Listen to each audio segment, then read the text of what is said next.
La ciudad de Dios contra paganos. Traducción de Santos Santa Marta del Río, o Saint Miguel Fuertes Lanero, Osa libro 3, los dioses y los males físicos en Roma, capítulo y adversidades que solo temen los malvados y que siempre ha padecido el mundo. Cuando he dado culto a los dioses creo haber expuesto ya suficientemente, refiriéndome a los males morales y espirituales, los primeros que se deben evitar, como los dioses falsos no han puesto ningún interés en ayudar a su pueblo que los adoraba, para que no se derrumbara bajo ese cúmulo de maldades. Más, han contribuido a que sucumbiera definitivamente. Ahora voy a hablar solamente de aquellos males que los paganos se niegan a sufrir, como son el hambre, la enfermedad, la guerra, el pillaje, la cautividad, las torturas y otros por el estilo, ya citados en el libro primero. Los malvados solo tienen por malo lo que no pervierte a nadie. En cambio, no les da ningún apuro ser ellos mismos malos, entre los bienes que alaban. Incluso llegan a sentir mayor desazón si su casa de campo no es buena, que si no lo es su propia vida. Como si el supremo bien del hombre fuera tener todas sus cosas en buen estado, exceptuada la propia persona. Pero sus dioses no los preservaron ni de estos males, los únicos temibles para ellos, en la época de plena libertad para su culto. En efecto, antes de la venida de nuestro Redentor, por los lugares más dispersos de la geografía, la especie humana ha sufrido estragos innumerables y calamidades, algunas de ellas increíbles.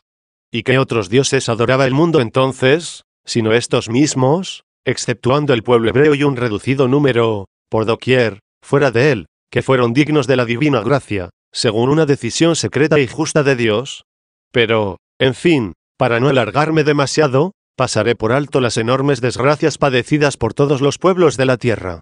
Me ceñiré exclusivamente a lo relativo a Roma y sus dominios, es decir, a la ciudad como tal y a los países a ella ligados, sea por una confederación, sea en condición de sometidos, países todos que han sufrido calamidades antes de la venida de Cristo, formando con Roma, ya entonces, como el cuerpo del Estado. Capítulo 2. Los dioses, adorados de un modo parecido por griegos y romanos. ¿Tuvieron alguna razón para permitir la destrucción de Troya? En primer lugar, ¿por qué Troya, Ilión, cuna del pueblo romano? No hay por qué pasar por alto o disimular lo que he tocado en el libro primero, adorando ambos pueblos los mismos dioses. ¿Por qué Troya fue vencida, tomada y arrasada por los griegos? Príamo, se dice, tuvo que pagar los perjurios de su padre, Laomedonte. Luego, es verdad que Apolo y Neptuno trabajaron a sueldo para Laomedonte. Porque, al parecer, éste les prometió un sueldo y juró en falso. Me sorprende que un Apolo, llamado el adivino, trabajase tan penosamente, sin saber que Laomedonte no iba a cumplir su promesa. Aunque en realidad tampoco le cae bien desconocer el futuro al mismo Neptuno, su tío, rey del mar, hermano de Júpiter. Porque Homero, poeta, según tradición, anterior a la fundación de Roma, presenta a este dios haciendo una profecía importante sobre la raza de Eneas, cuyos descendientes fundaron Roma. Asimismo nos presenta a Neptuno arrebatándolo en una nube para librarlo de morir a manos de Aquiles. Y Virgilio confirma también, estaba deseando arruinar de raíz aquellos muros de la perjura Troya, construidos por sus propias manos.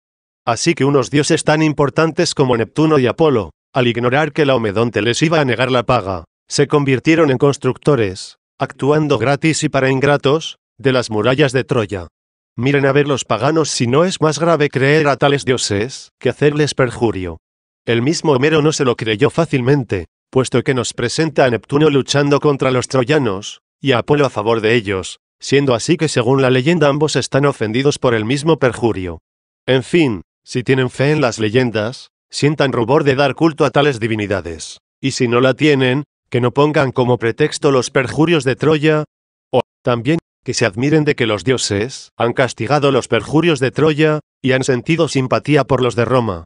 ¿De dónde salió para la conjuración de Catilina, en una ciudad tan enorme y corrompida, una pandilla tan numerosa, que vivía de su mano y de su lengua, es decir, del perjurio y de la sangre de los ciudadanos? Y los senadores, tantas veces sobornados en los juicios, y el pueblo en los comicios y en los pleitos debatidos en sus asambleas. ¿Qué otra cosa hacían sino cometer delito de perjurio? Porque en medio de aquella corrupción moral se conservaba todavía la tradicional costumbre de jurar, pero no para prevenir el crimen por un escrúpulo religioso, sino para añadir a los restantes crímenes el de perjurio. Capítulo 3. No es posible que los dioses se sintieran ofendidos por el adulterio de París, Puesto que la tradición lo hace frecuente entre ellos, no hay razón alguna para forjar la imagen airada de unos dioses ante el perjurio de Troya. Dioses, como se dijo, que mantenían en pie aquel imperio. Está probado que fueron derrotados por unos griegos más poderosos. Ni se encendieron de ira por el adulterio de París, hasta el punto de abandonar Troya, como algunos pretenden. Estos dioses tienen por costumbre ser autores y maestros de pecados, nunca sus vengadores. Roma, nos dice Salustio, fue fundada y habitada en sus comienzos, según la tradición llegada hasta mis días, por los troyanos fugitivos que, conducidos por Eneas, andaban errantes de acá para allá. Luego, si creyeron los dioses digno de venganza el adulterio de París, debía haberse castigado más duramente a los romanos o, desde luego, también a los romanos, ya que la madre de Eneas fue autora del delito.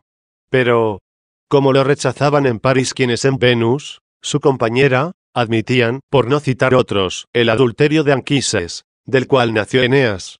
¿Será acaso porque el de París originó la indignación de Menelao, y el de Venus fue con aquiescencia de Vulcano? Más bien me da la impresión de que los dioses son tan poco celosos de sus esposas, que se avienen a tenerlas en común con los mortales. Va a parecer que estoy ridiculizando las fábulas, y que no trato con seriedad un asunto de tanta trascendencia. Pues bien, no creamos, si os parece, que Eneas es hijo de Venus. Por mí, concedido, con tal que Rómulo tampoco sea hijo de Marte. Pero si admitimos lo primero, ¿cómo no admitir lo segundo? ¿Será acaso un derecho exclusivo de los dioses el unirse a las mujeres, y, en cambio, un delito el que los hombres hagan lo mismo con las diosas? Dura, diré mejor, increíble condición esta, lo que a Marte, por el derecho de Venus, se le permite en sus aventuras nocturnas, se le prohíbe a Venus en el ejercicio de su propio derecho. Pero Roma, con su autoridad, confirma ambos hechos. César, ya más reciente en la historia, no tuvo por menos abuela suya Venus, que el antiguo Rómulo a Marte por su padre. Capítulo 4. Varrón opina que el inventarse los hombres ascendientes divinos resulta ventajoso. Alguien me va a decir, pero ¿tú no crees todo esto? No. Yo esto no me lo creo. El mismo Varrón, un romano lleno de sabiduría, aunque le falte audacia y firmeza, llega casi a confesar que todo esto es una patraña. Sin embargo, afirma que resulta útil a las ciudades, aun siendo falso, el que sus hombres más significados se crean engendrados por dioses. De este modo el espíritu romano es portador de una seguridad que infunde la pretendida ascendencia divina, y se siente lleno de audacia para emprender grandes empresas. Incluso se considera lleno de energía para realizarlas, y lleno de un acierto infalible para concluirlas.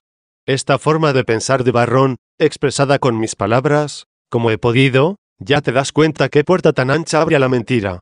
Podemos concluir que muchos de los ritos ya sagrados, y para ellos religiosos, han podido ser inventados, desde el momento en que haya parecido ventajoso a los ciudadanos la mentira, aunque fuera sobre los mismos dioses. Capítulo 1. No está probado que los dioses hayan castigado el adulterio de París, cuando no han vengado el de la madre de Rómulo. Dejemos a un lado la cuestión de si Venus, por su unión con Anquises, ha podido ser la madre de Eneas, así como el que Marte sea padre de Rómulo por su unión con la hija de Numitor. Una cuestión parecida se suscita en nuestras escrituras, si los ángeles prevaricadores se han unido a las hijas de los hombres, naciendo de tal unión los gigantes, es decir, unos hombres de enorme estatura y gran fuerza, poblándose entonces la tierra uno. Por tanto, ciñámonos ahora a poner en claro este doble problema, si lo que anda por ahí escrito sobre la madre de Eneas y el padre de Rómulo es cierto. ¿Cómo es posible que a los dioses les parezcan mal los adulterios humanos, cuando ellos los cometen de mutuo acuerdo? Y si todo eso es falso, tampoco en este caso pueden irritarse con los adulterios auténticos de los hombres, puesto que ellos se complacen en los suyos inventados. Aquí hay que añadir que si no creemos lo de Marte, para no dar crédito tampoco a Venus, no hay razón alguna para sostener que la madre de Rómulo tuvo unión carnal con un ser divino. Rea Silvia fue sacerdotisa de la diosa Vesta, lo que pone de manifiesto que los dioses debían haber vengado en los romanos este criminal sacrilegio con más rigor que el adulterio de París en los troyanos. Los mismos romanos antiguos solían enterrar vivas a las sacerdotisas vestales sorprendidas en delito carnal, mientras que a las mujeres adúlteras, aunque las condenaban con penas, no fueron nunca de muerte. Hasta este extremo lo que tenían por santuario divino lo castigaban con más severidad que el lecho conyugal humano. Capítulo 10. El parricidio de Rómulo, no vengado por los dioses. Todavía agrego algo más. si los pecados de los hombres han disgustado a los dioses hasta el punto de que, ofendidos por el acto de París, abandonaron a Troya, para que fuera pasada a sangre y fuego, mucho más el fratricidio de Rómulo los habría irritado contra los romanos, que contra los troyanos el burlaron marido griego. Mayor indignación les causaría el parricidio de la ciudad naciente que el adulterio de la ya floreciente. No tiene la menor importancia en nuestro caso el que el asesinato de Remo haya sido por orden de Rómulo o a sus propias manos, cosa que muchos niegan con desfachatez, otros ponen en duda por vergüenza, y otros muchos, con dolor, tratan de disimular. No nos vamos a detener nosotros en la comprobación minuciosa de esta realidad, con análisis de los testimonios de múltiples autores. Nos consta claramente el asesinato del hermano de Rómulo, y no a manos de enemigos ni de extraños. Sea que Rómulo lo ordenó o él mismo lo consumó, la verdad es que con mucha más razón él es representante de Roma que París de Troya. ¿Cómo, entonces, ha provocado la ira de los dioses contra los troyanos el raptor de una esposa ajena, mientras que este otro, asesino de su hermano, atrajo para los romanos la protección de los mismos dioses? Pero supongamos que Rómulo está ajeno al mandato y a la ejecución del crimen, en este caso es toda la ciudad la responsable, ya que toda entera desdeñó castigar un hecho ciertamente punible, y eligió la muerte no ya de un hermano, sino, lo que es más grave, de su padre. Porque ambos son los fundadores de Roma, aunque de ellos, uno, suprimido criminalmente, no pudo llegar a reinar. Yo no acabo de ver qué delitos ha cometido Troya para merecer el abandono de sus dioses, facilitando su extinción, y qué méritos ha hecho Roma para que los dioses hayan puesto su morada en ella, fomentando así su grandeza. De no ser el que, huyendo vencidos de Troya, buscaron refugio entre los romanos para embaucarlos de un modo semejante. Peor aún, allí se ha quedado para embaucar, según su costumbre, a los futuros habitantes de aquel país, y aquí han venido para entregarse a los mismos ardides de su impostura, recibiendo todavía más altos honores. Capítulo 7. Destrucción de Troya, consumada por Fimbria, general de Mario. ¿Qué crimen realmente tan detestable había cometido Ilión para que, al estallar las guerras civiles, Fimbria, el hombre más sanguinario del partido de Mario, la arrasara de forma todavía más cruel, más feroz, que antaño los griegos? Porque entonces muchos pudieron salvar la vida huyendo, y otros quedando sometidos a esclavitud. Pero Fimbria dio un edicto, desde el principio, de no perdonar a nadie, y luego abrasó en llamas toda la ciudad con sus moradores dentro. Este trato mereció Ilión no de parte de los griegos, irritados por su perfidia, sino de los romanos, nacidos de su desastre. Y sus dioses, comunes a ambos, nada movieron para evitar la catástrofe o, para decir la verdad, nada pudieron mover. ¿Acaso también entonces se fueron retirando y abandonaron sus santuarios y sus altares todos los dioses, que mantenían erguida aquella fortaleza, restaurada tras el incendio y la destrucción de los antiguos griegos? Si se habían ido retirando, quiero saber la causa, y es curioso que cuanto más voy descubriendo la falta de culpa de sus habitantes, tanto más compruebo la culpabilidad de los dioses. Los troyanos tenían cerradas las puertas a Fimbria para reservarle así la íntegra la ciudad. En vista de ello, Fimbria, lleno de rabia, les prendió fuego, o mejor, los arrasó por completo. Sila, en cambio, que todavía estaba al frente del mejor partido político, planeaba recuperar la república, al menos con las armas. Aún no habían tenido lugar los desastrosos resultados de estos buenos comienzos. ¿Qué cosa mejor pudieron hacer los habitantes de aquella ciudad? ¿Qué decisión más honrada, más fiel, más digna de su parentesco con Roma pudieron tomar, que reservar su ciudad para el mejor partido romano, y cerrarle las puertas al parricidio de la República Romana? Pues bien, apologistas de los falsos dioses, fijaos en qué desastre se les convirtió esta decisión. Bien está que los dioses hayan abandonado a unos adúlteros, y que a Ilión la hayan entregado al incendio de los griegos, para que surgiera de sus cenizas una Roma más casta. Pero, ¿por qué todavía han abandonado a esta misma ciudad, emparentada con los romanos, que no se rebeló contra su noble hija Roma, sino que, al contrario, guardó la fidelidad más ferviente e inquebrantable al partido más justo? ¿Por qué la han dejado destruir, no precisamente por los griegos más valientes, sino por el más miserable de los romanos? Y si no era del beneplácito de los dioses la causa del partido de Sila, a cuyo mando reservaron, desdichados, la ciudad con las puertas cerradas. ¿A qué viene prometerle y profetizarle tantos éxitos a Sila? ¿No se descubre aquí la presencia de aduladores de los dichosos, más que defensores de los desdichados? Concluyamos que, incluso entonces, no fue destruida Ilión por el abandono de sus dioses. Fueron los demonios, siempre alerta para embaucar, quienes hicieron cuanto estuvo de su parte.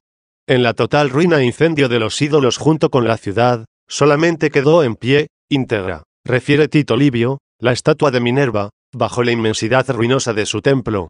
Y esto no para que se dijese en su loor: «Oh dioses patrios, bajo cuya protección está siempre Troya», sino más bien para que no se dijese en su defensa: «Se han ido retirando todos los dioses, y abandonando sus altares y sus santuarios». Se les ha permitido obrar todo eso no para demostrar su potencia, sino para probar su presencia. Capítulo 8. ¿Debió Roma encomendarse a los dioses de Troya? ¿Con qué visión, después de la experiencia de Troya, se encomendó Roma a la protección de los dioses de Ilión? Se diría que ya tenían fijada su residencia en Roma cuando Ilión cayó bajo los ataques de Fimbria. ¿Por qué, pues, quedó en pie la estatua de Minerva? Por otra parte, si se encontraban en Roma cuando Fimbria destruyó Ilión, tal vez se encontraban en Ilión cuando la misma Roma fue tomada e incendiada por los galos. Pero, como tienen un oído tan fino, y una tal rapidez de movimientos, volvieron veloces al oír el graznido del ganso, para defender al menos el Capitolio, que aún estaba a salvo. Fue una lástima que el aviso para defender el resto de la ciudad llegara tarde. Capítulo 9. La paz vigente durante el reinado de Numa. ¿Debe considerarse como un don de los dioses? Existe la creencia de que los dioses favorecieron a Numa Pompilio, sucesor de Rómulo, para mantener la paz durante todo el período de su reinado, y poder cerrar las puertas de Jano, que suelen estar abiertas durante las guerras. Y precisamente se debe este favor a los múltiples ritos sagrados que dejó establecidos a los romanos. Realmente se debería felicitar a este hombre por una tan prolongada tranquilidad si la hubiera sabido emplear en algo tan provechoso, y, dejando a un lado su perniciosa curiosidad, se hubiera dedicado con auténtico espíritu religioso a la búsqueda del Dios verdadero. No fueron los dioses quienes le concedieron aquel largo ocio, pero probablemente le hubieran engañado menos si no le hubieran encontrado ocioso. Porque cuanto más despreocupado lo encontraban, más se encargaban ellos de tenerlo ocupado. Varrón nos cuenta cuáles eran sus planes y cómo se las arreglaba para granjearse la amistad de tales dioses, tanto personalmente como para la ciudad. Pero, si Dios quiere, lo trataremos en su lugar con más detenimiento. El punto que ahora estamos tocando es el de los beneficios de los dioses. Gran beneficio es la paz, pero beneficio del Dios verdadero, como lo es el sol, la lluvia y demás elementos necesarios para la vida, que en la mayoría de los casos sobrevienen también sobre ingratos y malvados. Pero si este tan estimable don, concedido a Roma o a Pompilio, es obra de los dioses, porque ya nunca más se lo han otorgado al Estado romano, durante los períodos más dignos de elogio, ¿eran acaso más provechosos los ritos sagrados cuando se estaban decretando, que cuando se celebraban los ya ordenados? Porque, en realidad, antaño todavía no existían, y se añadían para que existieran. En cambio, después ya existían, y se observaban para su utilidad. Ahora bien, ¿cómo se explica que aquellos 43 o, según otros, 39 años que duró el reinado de Numa transcurrieron en una paz tan prolongada, y que después, a pesar de tener vigentes los ritos sagrados, a pesar de estar al frente los mismos dioses, invitados a los sacrificios, a pesar de ser ellos los protectores, a través de tantos años como hay desde la fundación de Roma hasta Augusto, apenas se cita, como un gran milagro, un solo año, después de la Primera Guerra Púnica, en el que los romanos pudieron cerrar las puertas de la guerra? Capítulo X. ¿Mereció la pena ensanchar los dominios de Roma al precio de tanta fiereza bélica, pudiendo haberse conservado en paz y seguridad con la misma política que reinó bajo Numa? Me responderán que la dominación romana no se habría podido dilatar tan a lo largo y a lo ancho de la geografía, ni extender su gloria tan brillante, de no haber sido por las continuas guerras, en constante sucesión unas de otras. Hermosa razón. ¿Es que para que un imperio sea grande deberá vivir sin paz? ¿No es preferible para el hombre tener una estatura pequeña, pero con salud, en lugar de aspirar a un cuerpo gigantesco, lleno de continuas molestias, y cuando ya te hayas hecho gigante no quedar tranquilo, sino padecer mayores molestias cuanto más grandes se hacen tus miembros? Pero habría sucedido algún mal, mejor dicho, no habría sido un gran bien para Roma la prolongación de aquellos tiempos de que habla Salustio en pocas palabras cuando dice, al principio, los reyes, este fue el primer nombre que recibió la autoridad sobre la tierra, eran diferentes, unos cultivaban los valores del espíritu, otros las habilidades corporales. En aquella época la vida del hombre se desenvolvía sin pasiones, contento cada uno con lo que tenía. Es que para acrecentar tanto el imperio debió ocurrir lo que Virgilio dice con indignación: poco a poco fue viniendo una edad peor, descolorida, y llegó la rabia de las guerras, y la ambición de la riqueza. ¿Es verdad que existe una excusa en tantas guerras emprendidas y realizadas por los romanos? La necesidad de proteger la vida y la libertad de los ciudadanos los obligaba a defenderse de las incursiones imprevistas de los enemigos, más bien que la ambición de gloria humana. Plenamente de acuerdo. En efecto, después que el Estado, escribe Salustio, fue adquiriendo madurez por su legislación, por sus tradiciones, por su agricultura, dando ya una impresión de bastante prosperidad y de poder, la opulencia dio origen a la envidia. Y he aquí que los reyes y pueblos limítrofes empezaban a atacarlos, siendo pocos los amigos que los defendían, ya que los demás, amedrentados, se mantenían lejos del peligro. Pero los romanos, siempre alerta, lo mismo en la paz que en la guerra, se mueven con rapidez, se preparan, se animan unos a otros, se enfrentan con el enemigo, les salen al paso, protegen con las armas la libertad de la patria y la familia. Luego, una vez alejado valerosamente el peligro, prestaban auxilio a sus aliados y amigos, concertando alianzas más por los beneficios que prestaban que por los que recibían. Fue un digno crecimiento el de Roma por estos métodos. Pero me pregunto si durante el reinado de Numa, dado que se mantuvo la paz durante tanto tiempo, hacían incursiones injustas los pueblos, incitándolos al combate o nada de esto ocurría, y así lograron una paz tan estable. Porque, si aun entonces Roma estaba instigada por guerras, y no respondía con armas a las armas, ¿por qué después no utilizó las mismas tácticas para apaciguar al enemigo, sin necesidad de derrotarlo en batalla alguna, sin sembrar el terror con su potencia bélica? Estaríamos así ante una Roma que ejercita su dominio en una paz ininterrumpida, sin necesidad de abrir las puertas de Jano. Pero si esta posibilidad no estuvo en su mano, entonces la paz que disfrutó Roma no dependía de los dioses, sino de la voluntad de los pueblos vecinos, que no quisieron provocarla con ningún ataque. A no ser que estos dioses hayan tenido la osadía de vender al hombre lo que depende del querer o no querer de otro hombre. Sería interesante, por cierto, saber hasta qué punto se les permite a estos demonios incitar hacia un fin, o apartar de él a los hombres ya corrompidos por sus propios vicios. Por otra parte, si siempre les fuera esto posible, sin tomar otras decisiones, movidos con frecuencia de una fuerza superior y oculta, contraria a las pretensiones de los dioses, tendrían siempre en su mano el conceder períodos de paz o victorias bélicas, realidades que dependen casi siempre de las pasiones humanas. Es más, en la mayoría de los casos, tanto la paz como la guerra suceden contra la voluntad de los dioses. Y esto nos lo atestiguan no solo las infinitas patrañas de sus leyendas, que apenas insinúan o significan algo verdadero, sino la misma historia de Roma. Capítulo 11. El llanto de la estatua de Apolo de Cumas se creyó anunciador del desastre de los griegos, a quienes no había podido auxiliar. No hay otra razón que la que acabamos de exponer para la noticia de que el famoso Apolo de Cumas estuvo 4 días llorando durante la guerra contra los aqueos y su rey Aristónico. Los arúspices, aterrados por tal prodigio, creyeron que era preciso arrojar al mar la estatua. Pero los ancianos de Cumas se opusieron a ello, aduciendo que un prodigio semejante había aparecido en la misma estatua durante la guerra de Antíoco y la de Perseo.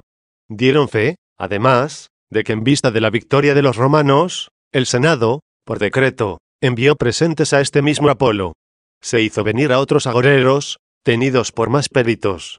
Respondieron estos que las lágrimas de la estatua de Apolo eran venturosas para Roma, precisamente porque, siendo Cumas colonia griega, el Apolo envuelto en lágrimas era expresión de luto y desastre para su propio país, de donde se le había traído, es decir, para Grecia. Poco tiempo después llegó la noticia de que el rey Aristónico había sido derrotado y hecho prisionero. Esta victoria era evidentemente contraria a la voluntad de Apolo, y de ello se dolía. Testimonio eran hasta las lágrimas de un ídolo de piedra. Deducimos de este episodio cómo los poetas no andan del todo descaminados de la realidad al escribir la conducta de los demonios en sus poemas, por más que sean pura fábula. Diana, según Virgilio, sintió dolorosamente la suerte de Camila, y Hércules lloró la inminente muerte de Palante. Por eso, quizá, Numa Pompilio, disfrutando de su larga paz, ignoraba a quién la debía, y tampoco se preocupaba de ello cuando se preguntaba en su tranquila ociosidad a qué dioses debía encomendar la salvación de Roma y su soberanía. No creía que el verdadero, todopoderoso y supremo Dios se preocupara de los bienes terrenos, y no olvidaba que los dioses traídos por Eneas de Troya no habían sido capaces de mantener por largo tiempo ni el reino de Troya ni el de Lavinio, fundado por el mismo Eneas. Se creyó, pues, en el deber de buscar otros dioses, añadiéndolos a los anteriores, ya sean los que Rómulo había introducido en Roma o bien los que habían de introducirse con la destrucción de Alba. Unos como guardianes de los fugitivos y otros como auxilio de los más débiles. Capítulo 12. Multitud de dioses añadidos por los romanos, al margen de la constitución de Numa. Su ayuda fue nula. Roma no se dignó contentarse con el culto tan variado y múltiple que le había legislado Pompilio. Le faltaba todavía su principal templo al propio Júpiter. Fue el rey Tarquinio quien edificó el Capitolio. Esculapio, el médico experto, emigró desde Epidauro a Roma, para ejercer sus habilidades de una forma más gloriosa en la noble urbe. De igual modo, la madre de los dioses vino de no sé dónde, allá de Pesinunte. Era improcedente que su propio hijo estuviera encumbrado sobre el trono del monte Capitolino, mientras ella permanecía medio escondida todavía en un lugar indecoroso. Si es verdad que es madre de todos los dioses, no solo llegó a Roma después de sus hijos, sino también antes de otros que la habían de seguir. Realmente me sorprende que ella haya podido engendrar al cinocéfalo, venido mucho después de Egipto. Y si la diosa Fiebre ha nacido también de ella, que lo averigüe Esculapio, su bisnieto. Pero sea quien sea su madre, no creo que unos dioses extranjeros llamen plebeya a una diosa ciudadana de Roma. Pues bien, bajo la protección de tantos dioses, ¿quién los podría enumerar? Nativos y extranjeros, celestes y terrestres, infernales, del mar, de las fuentes, de los ríos, y, como dice Varrón, ciertos e inciertos, y asimismo entre tan variadas especies de dioses, como en los animales, machos y hembras, amparada Roma por la protección de tan múltiples dioses, debía no haber sido sacudida y castigada por tan graves y horrendas catástrofes. Voy a recordar solo algunas de ellas. Gigantesca humareda esta, por la que Roma había congregado como a una señal convenida un número tan exagerado de dioses con vistas a su protección. Para ellos creó templos, altares, sacrificios, y puso a su disposición sacerdotes, ofendiendo con ello al Dios verdadero, a quien únicamente se deben todos estos homenajes, debidamente realizados. Por cierto que su vida había transcurrido más feliz con menos dioses, pero cuanto más fue creciendo, tanto más creyó un deber aumentar los dioses, como un gran navío aumenta sus marinos. Supongo que por desconfiar de que para proteger su grandeza eran insuficientes aquel número reducido de dioses, y, sin embargo, bajo su protección vivió antaño un período más próspero, si lo comparamos con su caída posterior. En efecto, ya durante la monarquía, excepción hecha de Numa Pompilio, de quien ya he hablado arriba, qué gran desgracia no ocasionó aquella lucha de rivalidades, que obligó a dar muerte al hermano de Rómulo. Capítulo 13. Derechos y pactos de los romanos en sus primeros matrimonios. ¿Cómo es posible que ni Juno, que juntamente con su esposo, Júpiter, ya apoyaba a los romanos, dueños de la tierra, un pueblo que lucía toga, ni la misma Venus pudiesen prestar ayuda a sus propios hijos, descendientes de Eneas, para que mereciesen casarse de una forma legítima y honrada? ¿No les ocasionó la falta de mujeres un tal contratiempo, que tuvieron que raptarlas engañándolas, y al poco tiempo sostener con sus suegros una guerra? Pobres mujeres. Apenas se habían reconciliado con sus maridos del ultraje recibido, reciben por dote la sangre de sus padres. Cierto que los romanos en este combate quedaron vencedores de sus vecinos. Pero a costa de cuántos y cuán graves heridos de una y otra parte, de cuántos muertos entre los allegados y vecinos, han conseguido estas victorias. Por un solo suegro, César y su yerno Pompeyo, tras la muerte de su esposa, la hija de César, Lucano exclama con su profundo y muy justo sentimiento de dolor: elevamos nuestro canto a las guerras, peores que civiles, libradas en las llanuras de Ematia, y al derecho concedido al crimen.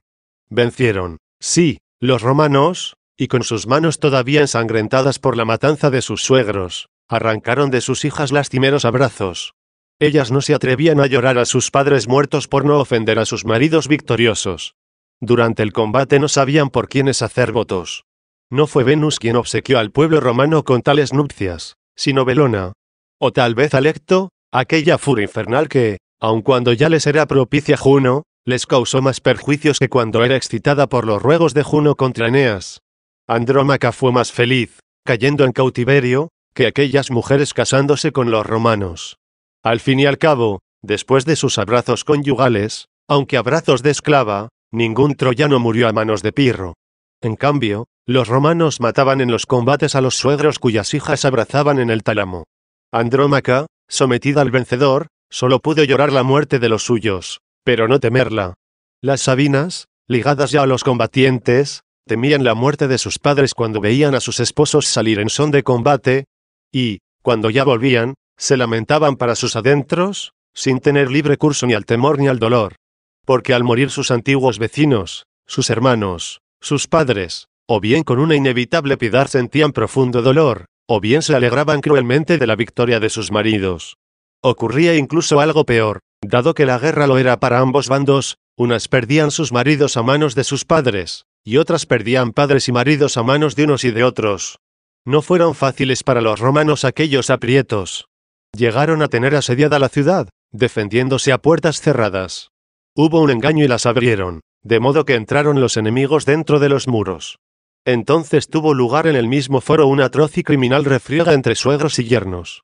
Aquellos raptores se veían ya derrotados y huían atropelladamente a sus casas, poniendo un borrón todavía más negro a sus ya vergonzosas y deplorables victorias primeras. Llegado a este punto, Rómulo, que empezaba a perder la esperanza en el valor de sus tropas, suplicó a Júpiter que detuviera la huida. De aquí recibió Júpiter el sobrenombre de estator firme. Y no se hubiera puesto fin a tamaña desgracia de no haber salido las raptadas jóvenes, que, mesándose los cabellos, y arrojándose a los pies de sus padres, calmaron su justa cólera no con armas vencedoras, sino con piadosas súplicas. Por fin, Rómulo, incapaz de compartir la regencia con su hermano, se vio forzado a admitir al rey de los Sabinos, Tito Tacio, como socio en el poder. Pero, ¿por cuánto tiempo lo toleraría si no había podido tolerar a su propio hermano mellizo? Así que, asesinado también él, se quedó Rómulo dueño de todo el poder, para llegar a ser un dios aún mayor. ¿Qué clase de contratos matrimoniales son estos? ¿Qué incitaciones a la guerra son estas? ¿Qué pactos de hermandad, de afinidad, de alianza, de divinidad? En una palabra, ¿qué clase de vida es la de esta ciudad, protegida bajo la tutela de tantos dioses? Te darás cuenta de la cantidad de cosas que se podrían hablar todavía sobre este tema, si no tuviéramos intención de seguir adelante sin tardanza, en pos de otros temas. Capítulo 14. Guerra despiadada de Roma contra Alba. La victoria, producto de su ambición de dominio 1. ¿Qué sucedió después de Numa, bajo los otros reyes? Qué desastrosa fue, incluso para los romanos, la declaración de guerra a los albanos. Como se ve que la paz de Numa se había marchitado. Los ejércitos tanto de unos como de otros sufrieron frecuentes y encarnizados desastres, con grave menoscabo para el poder de ambas ciudades. Aquella Alba fundada por Ascanio, el hijo de Eneas, madre de Roma con más propiedad que la misma Troya, entró en guerra, provocada por el rey Tulo Hostilio. En la lucha recibió ella duros golpes y los causó también, hasta que se cansaron por ambas partes de tantos combates. Por fin se convino en someter la victoria a un enfrentamiento de 3 hermanos mellizos de cada bando. Por parte de los romanos se presentaron los horacios, y por parte de los albanos los curiacios. Caen primero 2 horacios a manos de los 3 rivales, pero al fin el horacio restante venció y mató a los 3 curiacios. Así fue como Roma quedó vencedora, sufriendo un descalabro hasta su último combate, puesto que de 6 que eran, solamente uno pudo volver con vida a casa. ¿Y para quién fue la desgracia en ambos bandos? ¿Para quién el duelo? Sino para la estirpe de Eneas, para los descendientes de Ascanio, para los hijos de Venus, para los nietos de Júpiter. Combatir la ciudad hija contra la madre fue algo peor que una guerra civil. Otra calamidad vino a sumarse, atroz y horrorosa, a este último combate de los trillizos. Como ambos pueblos habían sido amigos anteriormente, eran vecinos y estaban emparentados, una hermana de los Horacios era la prometida de uno de los curiacios. Al ver los despojos de su novio en manos de su hermano victorioso, rompió a llorar, por lo que su propio hermano la hirió de muerte. El sentimiento de esta sola mujer me parece a mí más humano que el de todo el pueblo romano junto. Ese llanto por quien ya era su esposo en virtud de la promesa dada o por el dolor, quizá, de un hermano, homicida de aquel a quien había prometido a su hermana. Ese llanto, digo, no lo creo yo culpable. ¿Por qué? Si no, Virgilio alaba al piadoso Eneas, que lamenta la muerte del enemigo a sus propias manos. ¿Por qué Marcelo, recordando el prestigio y la gloria de Siracusa, que enseguida él con sus manos iba a destruir, al caer en la cuenta de la común suerte de los mortales, derramó lágrimas de compasión sobre ella? Por favor, seamos humanos. No culpemos a una mujer de llorar a su prometido, ejecutado por su hermano, cuando tantos hombres han llorado dignamente a sus propios enemigos vencidos por ellos. Pero, mientras esta mujer estaba llorando la muerte de su prometido a manos de su hermano, Roma rebosaba de júbilo por haber causado en la batalla una enorme matanza contra su ciudad madre, y por haber conseguido la victoria a costa de ríos de sangre fraterna, derramada por ambos lados. 2. ¿Y todavía como pretexto me nombran la gloria y la victoria? Fuera tapujos, fuera insensateces. Observemos los hechos desnudos, pensemos los desnudos, enjuiciemos los desnudos. Que se proclame en alto la acusación de Alba, como se proclamaba el adulterio de Troya. No se encuentra ninguna semejanza, ningún parecido, con la única intención de despertar a los indolentes, llama Tulo a las armas, y pone en pie de guerra sus huestes, desacostumbradas a los triunfos. Este vicio, sin duda, ha sido el que ha perpetrado el enorme crimen de una guerra entre vecinos y amigos. Salustio lo toca de pasada. Recuerda con breves alabanzas los tiempos remotos en que el hombre vivía tranquilo, sin ambiciones, satisfecho cada uno con lo que tenía. Y añade, sin embargo, una vez comenzaron a someter ciudades y naciones, Ciro, en Asia, y los espartanos y atenienses en Grecia, se declaraba la guerra por una sola razón, el apetito de dominio. Para ellos la máxima gloria residió en el máximo poder, y lo demás que Salustio se propuso decir. A mí me bastan las palabras citadas. Es este apetito de dominio el que trae a mal traer y destroza a la humanidad. Vencida por él, Roma se proclamaba gloriosa por haber vencido a Alba, y a su crimen lo llamaba gloria, para ganarse más alabanzas. Como dice nuestra escritura, el malvado se jacta de su ambición y recibe alabanzas el perverso. 2. Arranquemos ya los falsos paliativos y los barnices falaces. Seamos sinceros y llamemos las cosas por su nombre. Que no me venga nadie con que aquel o aquel otro son grandes hombres, porque se batieron con este o el otro y lo vencieron. Los gladiadores también combaten, y quedan vencedores, y su crueldad también tiene un premio de gloria. Pero prefiero sufrir castigo por una omisión cualquiera antes que andar a la búsqueda de una gloria, como la de aquellos combates. Y si aún se diera el caso de salir a la arena, dispuestos a batirse, un padre contra su hijo, ambos gladiadores, ¿quién aguantaría un espectáculo así? ¿Quién no lo suprimiría?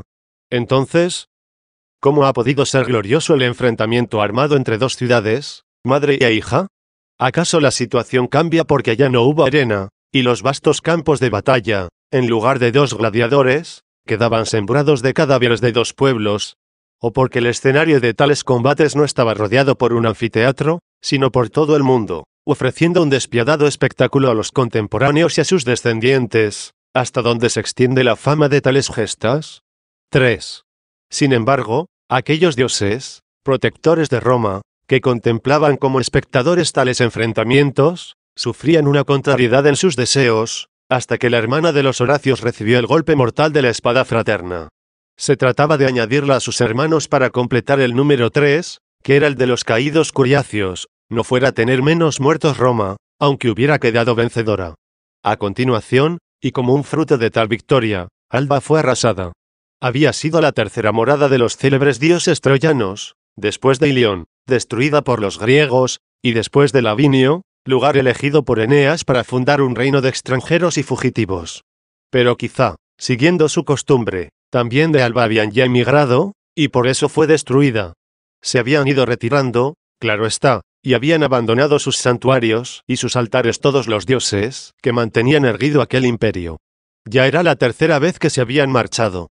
Como para que sea Roma la cuarta, encomendada a su diligentísima providencia. Alba les caía mal porque Amulio se había adueñado del poder expulsando a su hermano, esa sí les caía bien. Pero antes de arrasar la ciudad de Alba, dicen ellos, se trasladó a la gente a Roma para hacer un solo pueblo de las dos ciudades. Bien, admitido que haya sido así, pero no deja de ser verdad que aquella ciudad, reino de Ascanio y tercera residencia de los dioses troyanos, ella, la ciudad madre, fue destruida por su hija. Para lograr la fusión de los restos de la guerra de ambos pueblos en una desafortunada amalgama fue necesario antes derramar mucha sangre.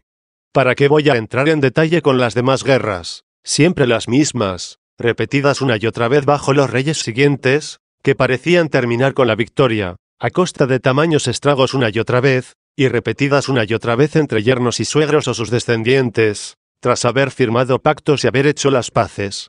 No fue pequeño indicio de este período calamitoso el que ninguno de ellos pudo cerrar las puertas de la guerra. Y, por consiguiente, a pesar de tan numerosos dioses protectores, ninguno de los reyes pudo tener paz durante su gobierno. Capítulo 15. Vida y muerte de los reyes romanos 1. ¿Cómo fue el final de todos estos reyes? De Rómulo que se encargue de decírnoslo la fábula aduladora, según la cual fue recibido en el cielo. Que nos lo digan también algunos de sus historiadores, según los cuales fue descuartizado por los miembros del Senado en vista de su crueldad. Luego sobornaron a no sé qué Julio Próculo para que dijese que se le había aparecido, con el encargo de transmitir al pueblo romano la orden de ser honrado entre las divinidades. De esta manera, el pueblo, que comenzaba a incomodarse contra el Senado, se contuvo y quedó tranquilo. Sucedió por entonces también un eclipse de sol. La gente, ignorante de que era debido a las leyes inalterables que regulan su curso, lo atribuyó a los méritos de Rómulo. Como si aquel supuesto llanto del sol no indicara más bien que el rey había sido asesinado, mostrándolo incluso la privación de la luz del día. Así ocurrió en la realidad cuando el Señor fue crucificado por la crueldad impía de los judíos. 3. Este oscurecimiento del sol no fue según las leyes normales del curso de los astros, puesto que entonces era la Pascua judía, y ésta se celebra en plenilunio. En cambio, los eclipses regulares del sol coinciden solamente con el final del cuarto menguante de la luna.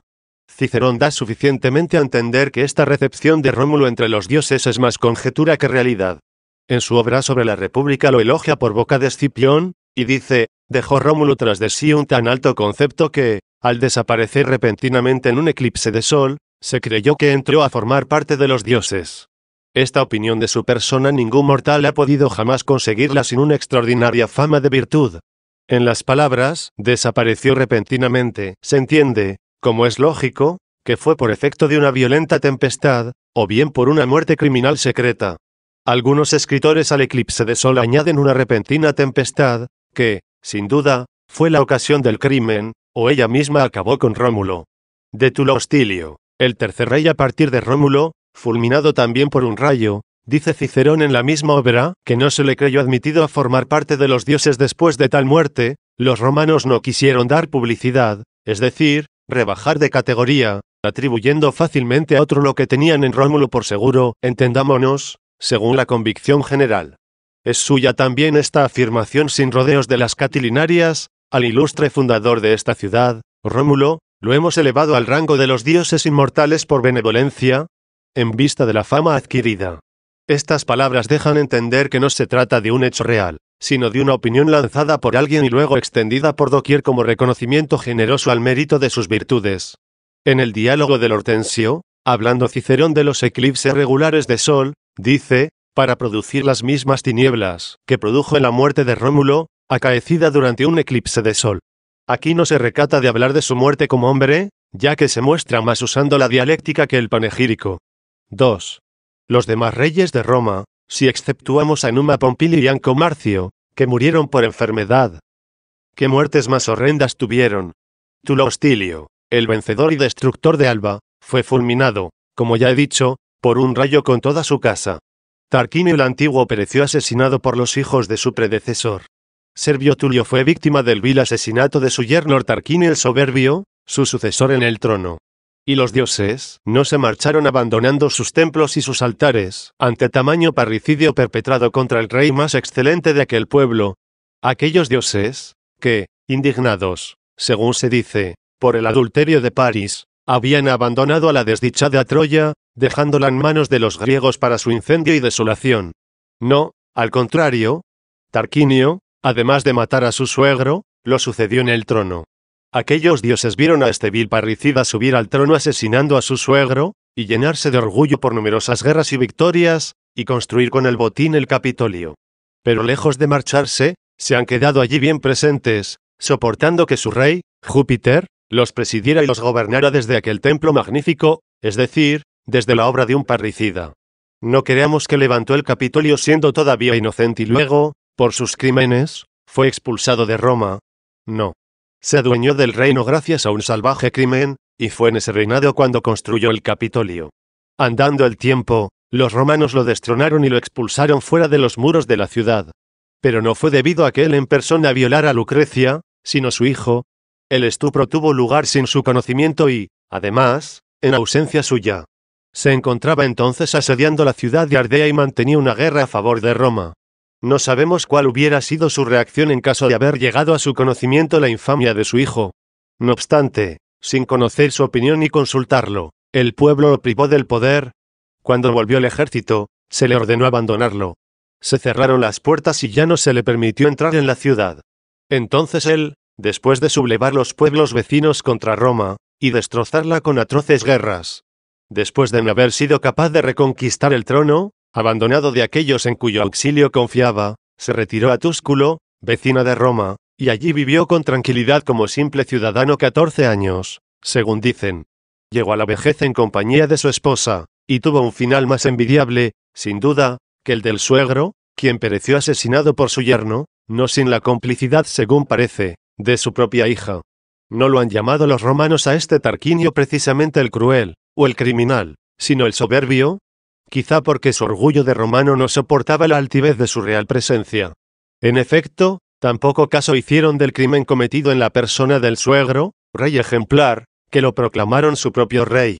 Yo no salgo de mi asombro al pensar que tal vez se hicieron ellos reos de un crimen más grave, concediéndole tan subida recompensa por tan bajo crimen. Tampoco ahora se marcharon los dioses, dejando abandonados sus templos y sus altares.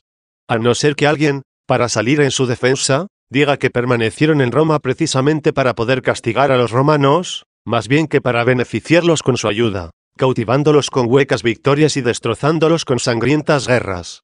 Así fue la vida de Roma bajo la monarquía, en el tiempo glorioso de aquel estado, hasta la expulsión de Tarquinio el soberbio, es decir, durante 243 años aproximadamente. Todas estas victorias, ganadas con ríos de sangre y con tan amargas calamidades, apenas lograron ensanchar sus dominios en unas 20 millas alrededor de Roma, territorio que no admite comparación con el que hoy tienen algunas ciudades, al menos de Getulia. Capítulo 16. Primeros cónsules de Roma. Uno expulsa al otro de su patria. Muere luego a manos del herido enemigo. Tras cometerse en Roma atroces parricidios, añadamos a este período aquel otro, del que dice Salustio que reinaban unas leyes justas y bien administradas, mientras hacía de respaldo el miedo a Tarquinio y la pesada guerra con Etruria. En efecto, Roma recibió el duro golpe de la guerra, mientras los etruscos apoyaban a Tarquinio en sus esfuerzos por reconquistar el trono. Nos dice Salustio que en la República reinaban unas leyes sabiamente administradas, pero por la premura del miedo, no por la inspiración de la justicia. En período tan breve, qué funesto fue aquel año, en que se nombraron los primeros cónsules, tras la expulsión de la monarquía. Baste decir que no terminaron el año de su consulado. Junio Bruto, después de degradar a su colega Lucio Tarquinio Colatino, lo expulsó de Roma. Cayó luego muerto en la guerra, entre mutuas heridas con el enemigo. Antes había dado muerte él a sus hijos y a sus cuñados por haber descubierto su conjura para restablecer en su puesto a Tarquinio. Virgilio nos cuenta este hecho, y primero lo alaba, pero después lo lamenta en tonos de horror. Dice así: este padre, enarbolando la bandera sublime de la libertad, condena al suplicio a sus propios hijos, que intentaban prender el fuego de nuevas guerras. A continuación exclama: desdichado. Sea cualquiera la interpretación que de estas hazañas hagan los jóvenes. Lo tomen como lo tomen, dice, las futuras generaciones, es decir, aunque este hecho lo elijan como modelo y lo pongan por las nubes, el padre que mata a sus hijos es un desdichado. Luego, como para consolar al tal desdichado, añade inmediatamente: quienes vencen son el amor a la patria y el insaciable deseo de gloria. Este bruto, verdugo de sus hijos, no pudo sobrevivir por las heridas recibidas al herir él a su enemigo, el hijo de Tarquinio. En cambio, el propio Tarquinio le sobrevivió. En este bruto, digo, ¿no vemos vengada la inocencia de su colega Colatino? En efecto, era Colatino un excelente ciudadano, que después de la expulsión de Tarquinio sufrió la misma suerte que el tirano. Y el mismo bruto, al parecer, era familia de Tarquinio. Pero en Colatino, el parecido del nombre fue su perdición, puesto que también se llamaba Tarquinio. Que se le hubiera obligado a cambiar de nombre y no de patria.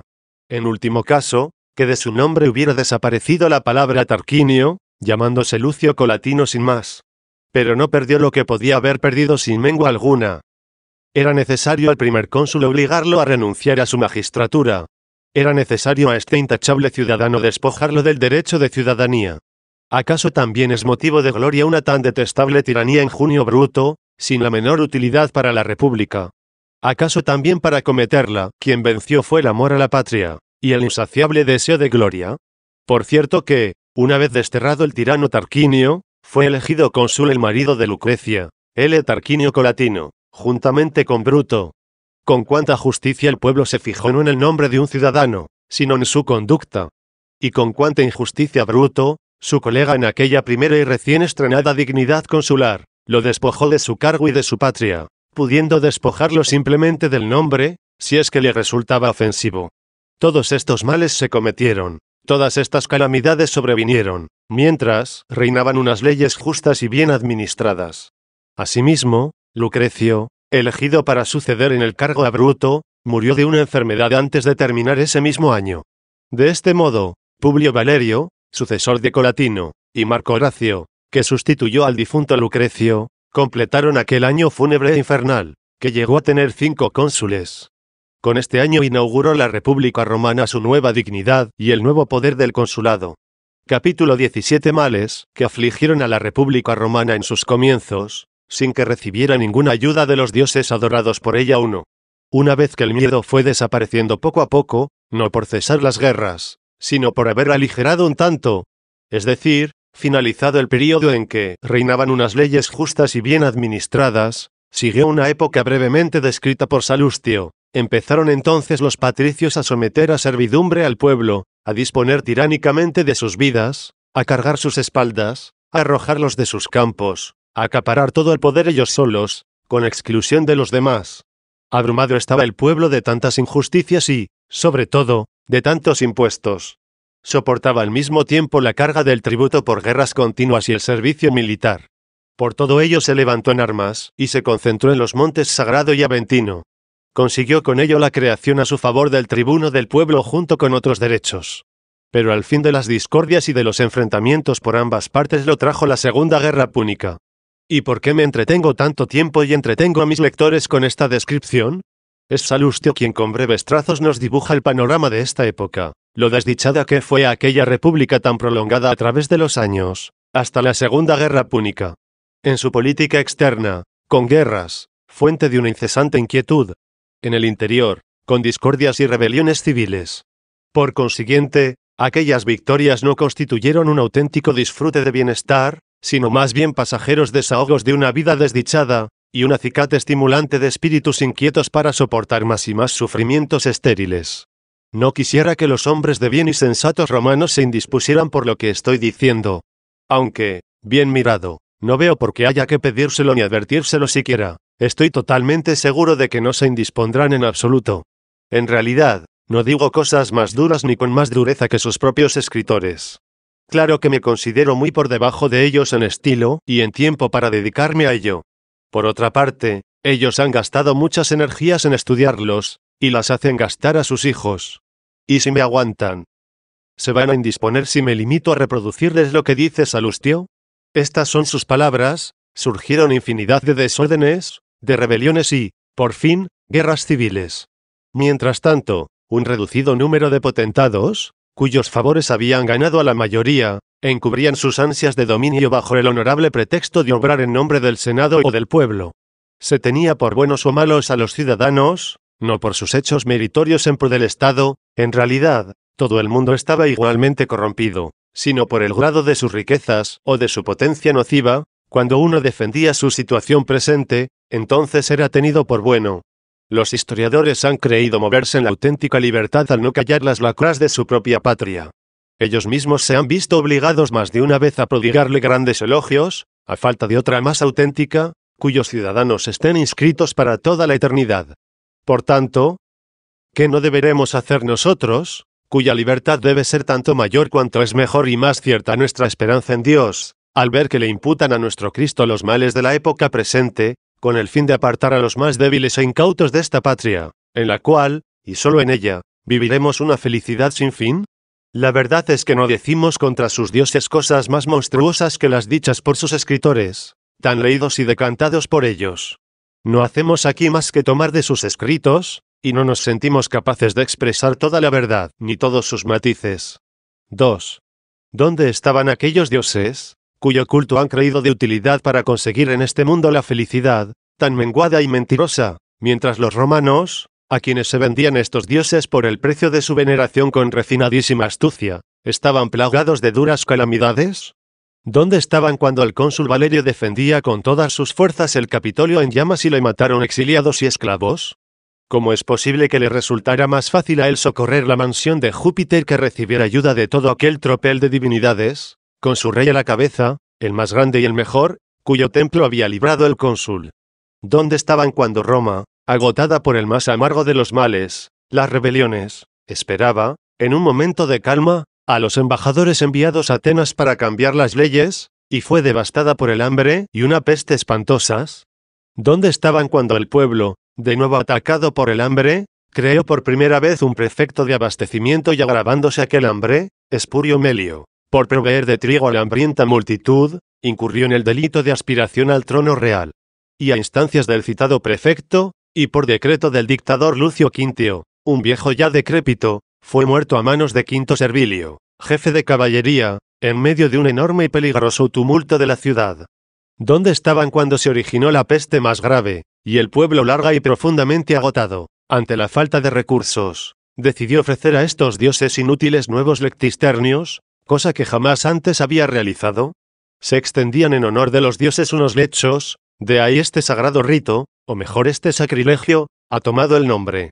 ¿Dónde estaban cuando el ejército romano, luchando en malas condiciones durante 10 años consecutivos, sufrió, a las puertas de Velles, continuos y duros descalabros, recibiendo por fin la ayuda de Furio Camilo, a quien la ciudad ingrata condenó después? ¿Dónde estaban cuando los galos tomaron Roma, la saquearon, la incendiaron y la llenaron de cadáveres? ¿Dónde estaban cuando aquella famosa peste causó tan enormes estragos, y por la que pereció también el ilustre Furio Camilo, el que defendió a la ingrata república primero de los vellentes, y luego la arrebató de mano de los galos? Fue en esta peste cuando se introdujeron los juegos escénicos, otra nueva peste no de los cuerpos, sino, lo que es mucho más pernicioso, de las costumbres romanas. ¿Dónde estaban los dioses cuando se declaró otra peste grave, cuyo origen, según se cree, fueron las envenenadas matronas, numerosísimas y nobles por encima de toda sospecha, cuyas costumbres resultaron ser más nocivas que la peor peste?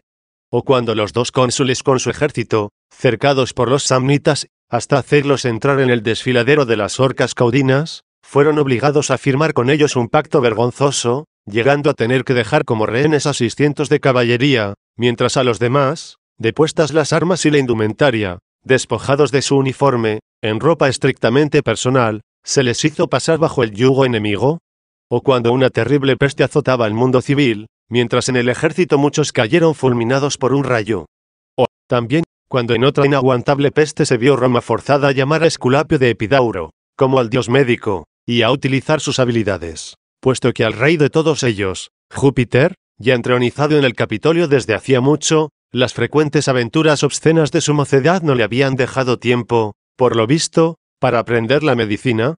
¿O cuando se aliaron en una misma conspiración enemigo lucanos, o brucios, samnitas, etruscos y los galos senones, matando en primer lugar a los embajadores, y haciendo un tal estrago en el ejército que, juntamente con el pretor y 7 tribunos, perecieron 13.000 soldados?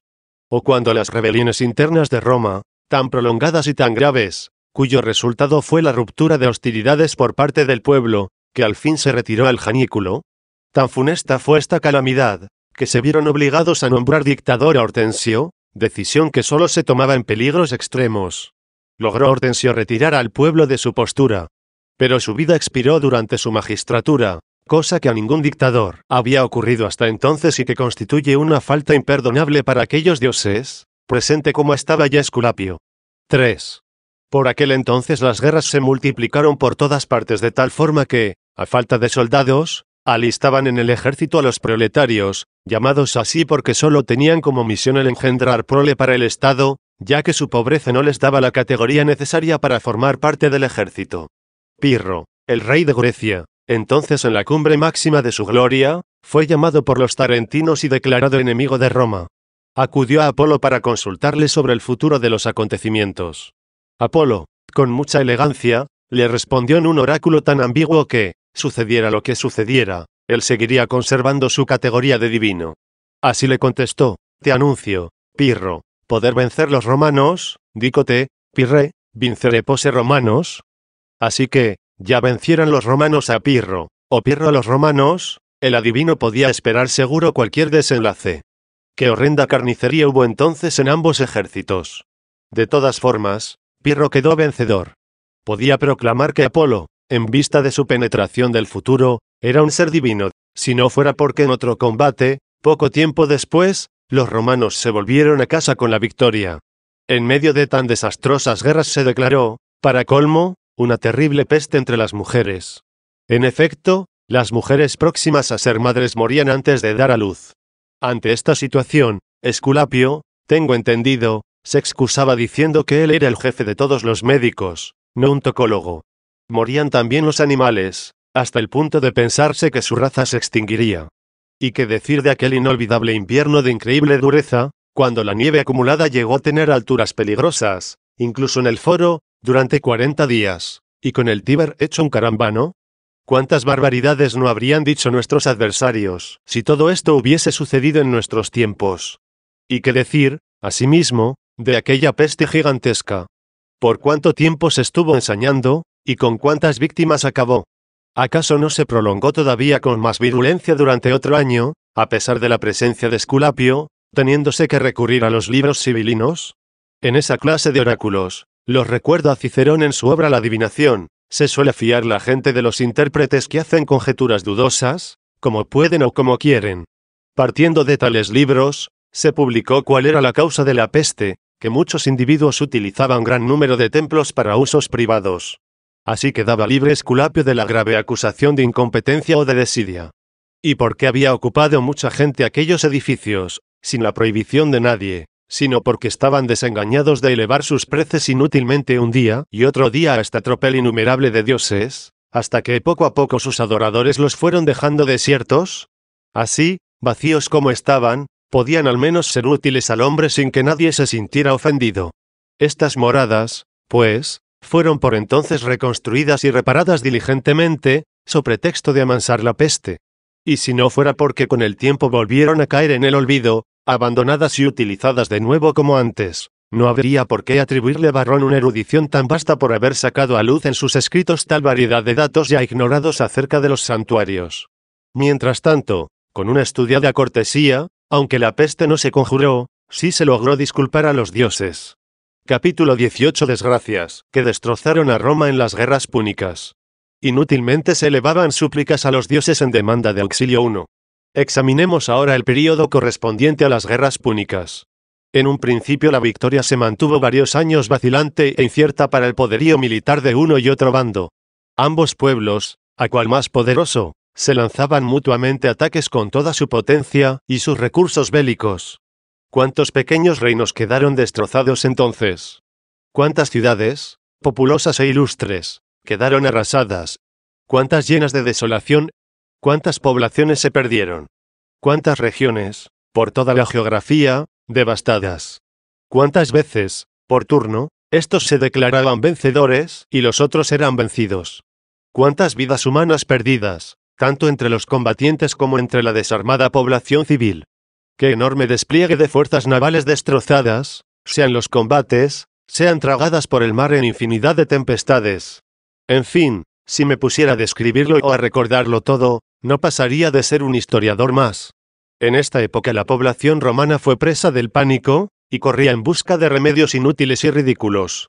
Por indicación de los libros sibilinos se instauraron los juegos seculares, cuya celebración, de 100 en 100 años, se había establecido en tiempos más venturosos, pero que ahora, por negligencia, estaban relegados al olvido. Renovaron también los pontífices los juegos consagrados a las divinidades infernales, abolidos antaño, en tiempos mejores. Naturalmente, nada más renovarse los juegos, como esas divinidades estaban opulentas con tal abundancia de muertos, también a ellos les encantaban los juegos.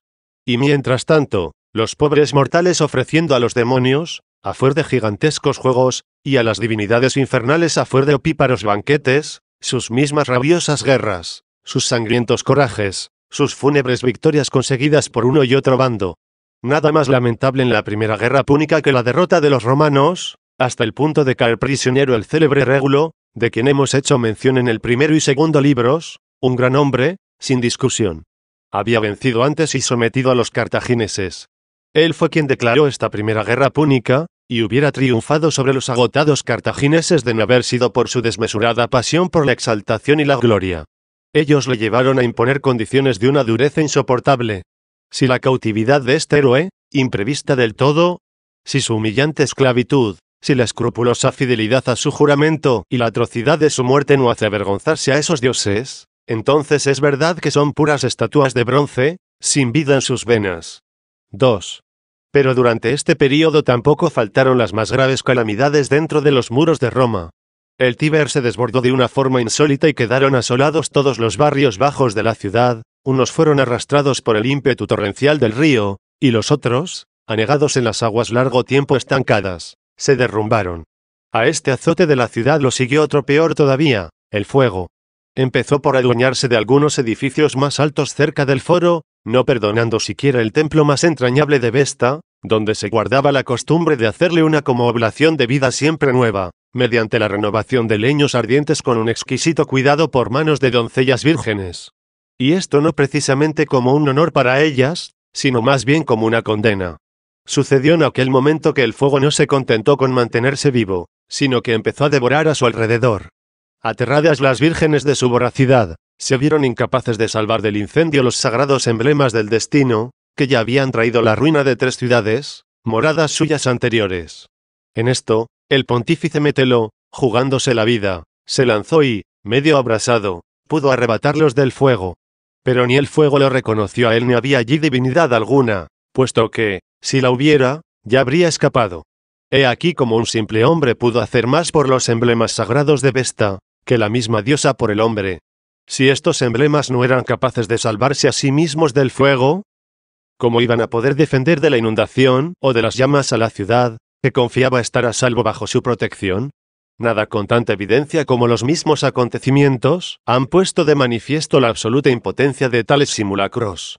¿Dejaríamos nosotros de formular estas objeciones contra nuestros adversarios si manifestasen que tales imágenes no han sido erigidas con objeto de proteger las realidades temporales, sino para significar las eternas? De esta forma, si llegaba el caso de perecer, dado que son algo corporal y visible, no sufrirían menoscabo alguno las realidades que representaban, pudiendo ellas ser reparadas para sus fines de nuevo. En cambio, los paganos, con una asombrosa ceguera, están en la creencia de que esos sagrados símbolos, perecederos de por sí, pueden asegurar para siempre la salvación terrena y la felicidad temporal de una ciudad. De ahí que cuando se les demuestre que, incluso quedando a salvo tales emblemas, ha hecho presa en ellos la desgracia o la infelicidad, se avergüenzan de cambiar de pensamiento, aunque no admita ya defensa alguna. Capítulo 19. Segunda Guerra Púnica, sus desastrosas consecuencias y sus estragos en las fuerzas de ambos ejércitos. Pasemos a analizar la Segunda Guerra Púnica. Sería interminable recordar las catástrofes de los dos pueblos, enfrentados entre sí a lo largo y a lo ancho de la tierra. Tan es así, que, según la propia confesión de quienes se propusieron narrar no tanto las guerras de Roma, cuanto el tratar su poderío militar, el vencedor tenía todas las apariencias de vencido. En efecto, surge Aníbal de Hispania, escala los Pirineos, atraviesa la Galia, traspasa los Alpes, va engrosando sus fuerzas en tan largo recorrido. A su paso todo queda devastado o sometido. Como si fuera un torrente, se precipita a las mismas puertas de Italia. ¿Cuánta sangre corrió en aquellas guerras, de innumerables enfrentamientos? ¿Cuántos descalabros sufrieron las fuerzas romanas? ¿Cuántas plazas capitularon ante el enemigo, y cuántas otras fueron tomadas y saqueadas? ¡Qué salvajes batallas! Tantas veces gloriosas para Aníbal, cuantas desastrosas para Roma. ¿Y qué diré de la catástrofe de Canas, colmada de un horror indescriptible? Allí Aníbal, con toda su crueldad, se dice que quedó tan saciado de la atroz matanza causada a su enemigo más encarnizado, que dio la orden de cesar.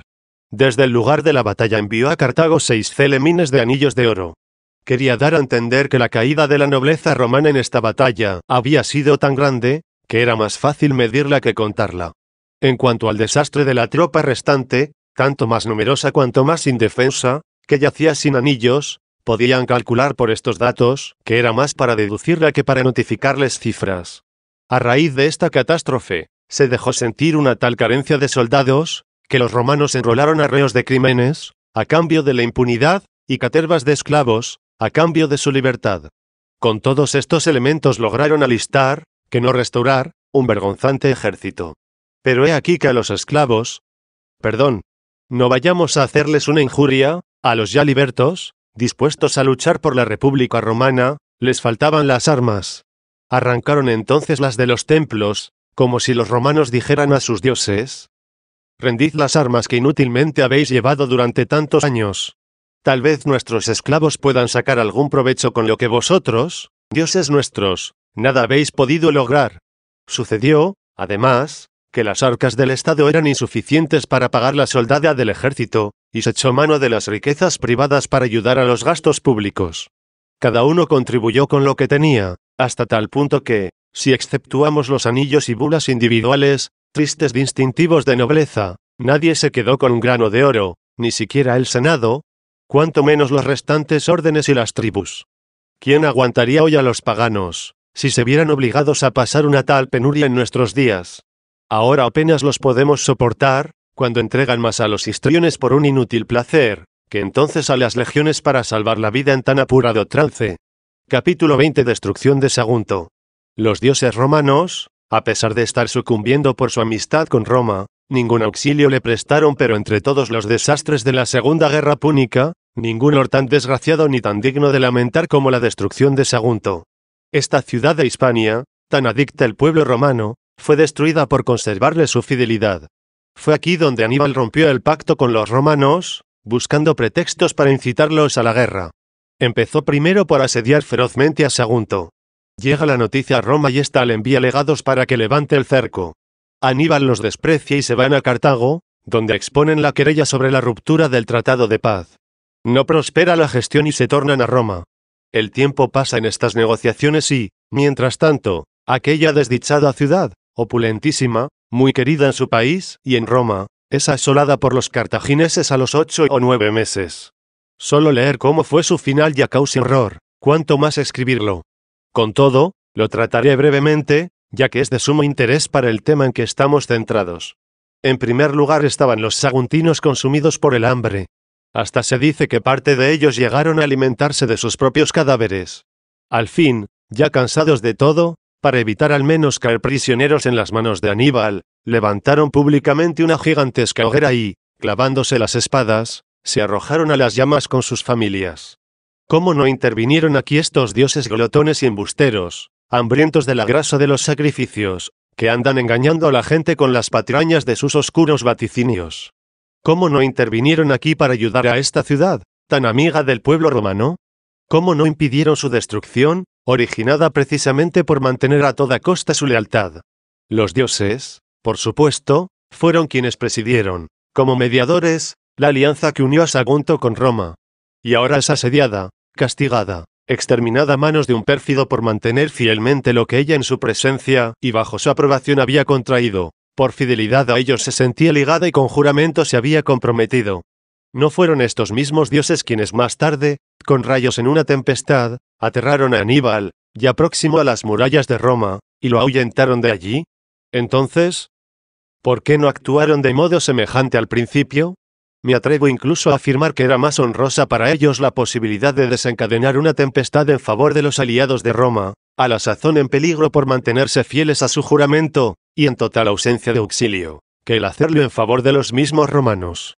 Estos luchaban para ellos y frente a Aníbal disponían de gran cantidad de recursos.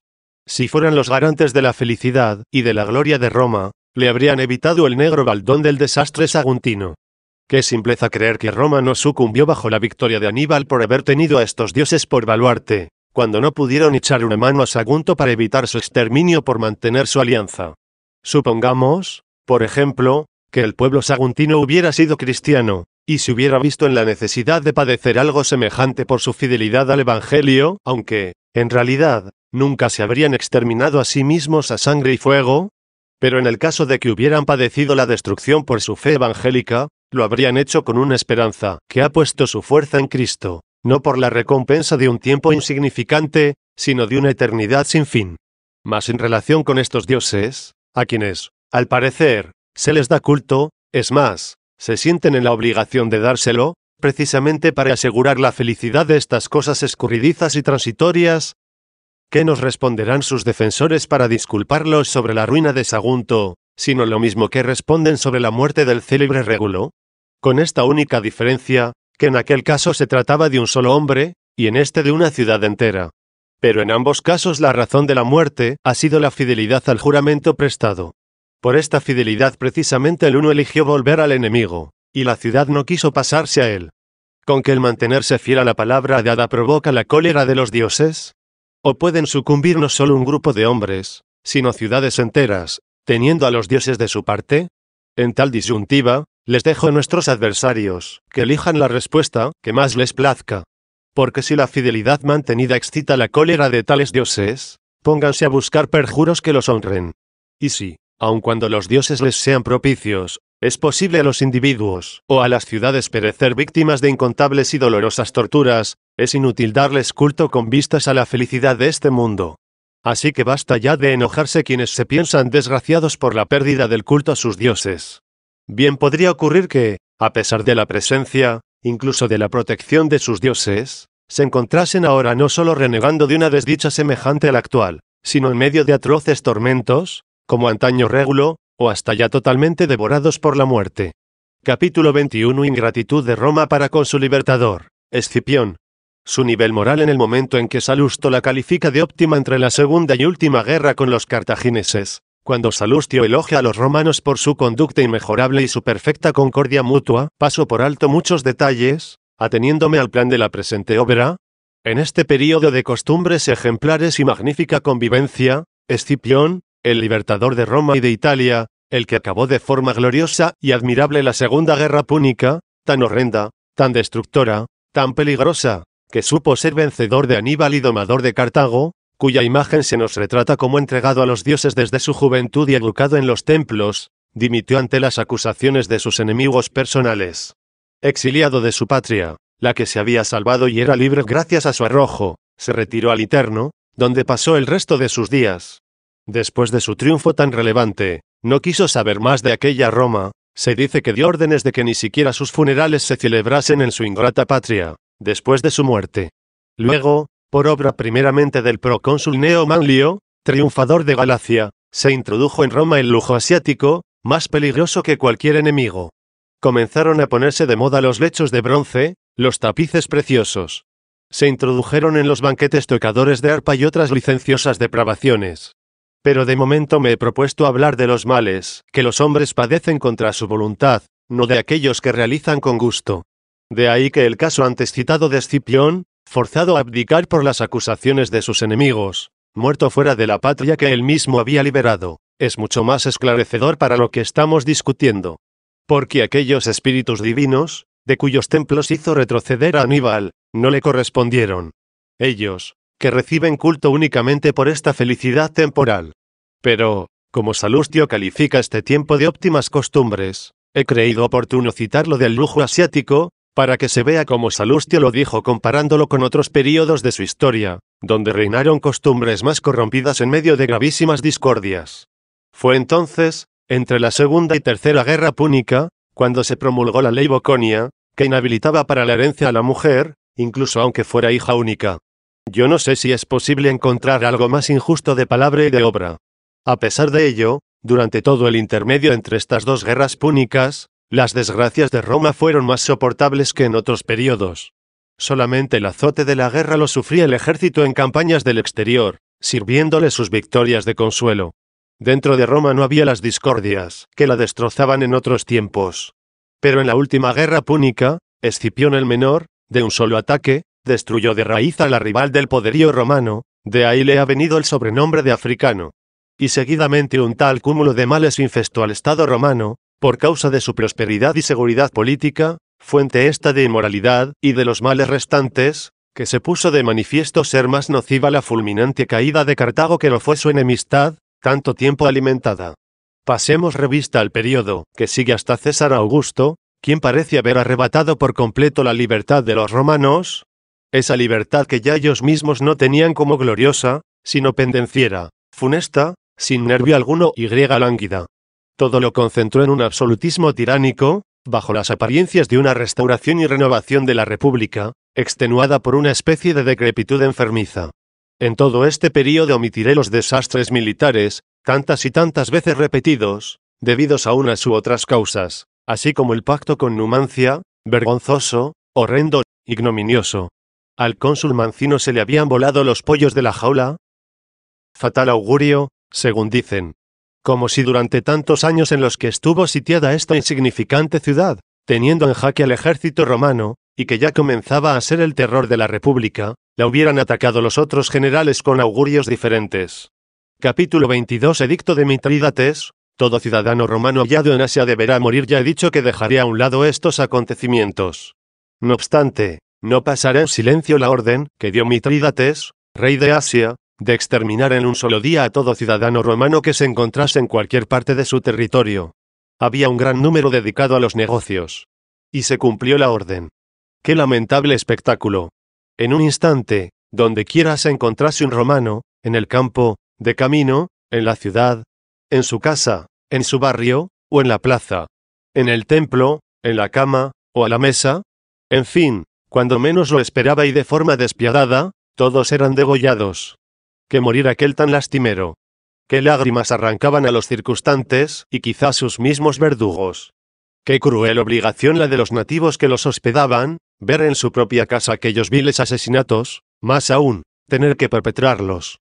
Su rostro, de una afable acogida, llena de humanidad, debían cambiarlo repentinamente para perpetrar en plena paz un acto propio de quien está en guerra frente a su enemigo, hiriéndose, me atrevo a decir, mutuamente, el asesino, al asestar el golpe en el cuerpo de la víctima, se lo asestaba a sí mismo en el alma. Y todos estos pobres desgraciados, ¿qué? Habían despreciado los augurios. No tenían dioses tanto domésticos como públicos para consultarlos cuando emprendieron aquel viaje del que no retornarían. Si esto es así, no tienen los paganos por qué quejarse de la época actual en este mismo punto de sus desgracias. Tiempo ha que los romanos desprecian estas prácticas sin sentido. Pero supongamos que sí consultaron a sus dioses. ¿De qué les sirvieron semejantes consultas, realizadas en la época de su plena licitud, sin la más mínima oposición, al menos por parte de las leyes humanas? Capítulo 23. Males internos que corroyeron a Roma, precedidos de un raro acontecimiento. Todos los animales domésticos fueron atacados de rabia, pero pasemos ya a recordar, lo más brevemente posible, los males tanto más deplorables cuanto más internos, las discordias civiles, mejor dicho, inciviles, que no han parado en sediciones. Han llegado a verdaderas guerras internas, donde tanta sangre se derramó, donde los partidismos se ensañaban el uno contra el otro, y no por división de opiniones en las asambleas, o por gritarse unos a otros, sino abiertamente a sangre y fuego. Guerras sociales, guerras de esclavos, guerras civiles. Cuánta sangre romana derramada, cuánta desolación y orfandad sembrada por Italia. Pero ya antes de la guerra social del Lacio contra Roma, todos los animales domesticados por el hombre, perros, caballos, asnos, bueyes y demás que le prestan servicio se volvieron feroces de repente, olvidaron su mansedumbre doméstica, y erraban sueltos fuera de sus establos. Rehuían la proximidad no solo de extraños, sino incluso de sus propios dueños, y ay del que se atreviera a azuzarlos desde cerca. Qué mal tan grave presagia ese signo, si es que fue un signo. Qué plaga tan maligna, aunque no fuera signo de nada. Si hubiera ocurrido algo semejante en nuestros días, ya estoy viendo a los paganos más rabiosos contra nosotros que lo fueron los animales contra sus abuelos. Capítulo 24. El conflicto civil provocado por las escisiones de los gracos. La guerra civil comenzó con las sublevaciones de los gracos, provocadas por las leyes agrarias. Pretendían la repartición entre el pueblo de tierras, poseídas injustamente por la nobleza. Pero el intentar desarraigar un abuso tan inveterado resultó extremadamente peligroso, más aún, pernicioso en extremo, como los hechos confirmaron. Que matanza se originó tras el asesinato del primer graco. Y otro tanto se repitió con el segundo al poco tiempo. Caían nobles y plebeyos, pero no por cumplimiento de la ley o por orden de las autoridades, únicamente por revueltas y choques armados. El cónsul Lucio Opimio se había levantado en armas contra el segundo Graco dentro de Roma, aplastándolo junto con sus partidarios, en un catastrófico exterminio de ciudadanos. Tras este asesinato, él mismo prosiguió por vía judicial la persecución de los supervivientes, cuyo resultado, según parece, fue la ejecución de 3.000 hombres. Ya podemos imaginar cuál sería la multitud de víctimas que acarreó aquel turbulento choque armado, cuando tantas ocasionó un proceso judicial tenido por examinador de las causas. El que asestó el golpe al mismo Graco vendió su cabeza al cónsul a peso de oro. Hablan hecho este pacto antes de la matanza. En ella fue ejecutado también, con sus hijos, el excónsul Marco Fulvio. Capítulo 25. El Templo de la Concordia, erigido por decreto del Senado en el lugar de las rebeliones y de las matanzas por una resolución, muy gentil por cierto, del Senado, se levantó el Templo de la Concordia, en el mismo lugar donde se conoció el fúnebre levantamiento en el que perecieron cantidad de ciudadanos de todo rango. Así, como testimonio del castigo de los gracos, golpearía los ojos de los oradores, y les punzaría su recuerdo. Pero, ¿qué fue sino una burla de los dioses en levantarle un templo a una diosa que, si hubiera estado presente, no habría permitido la ruina de la ciudad, hecha pedazos por tantas sublevaciones?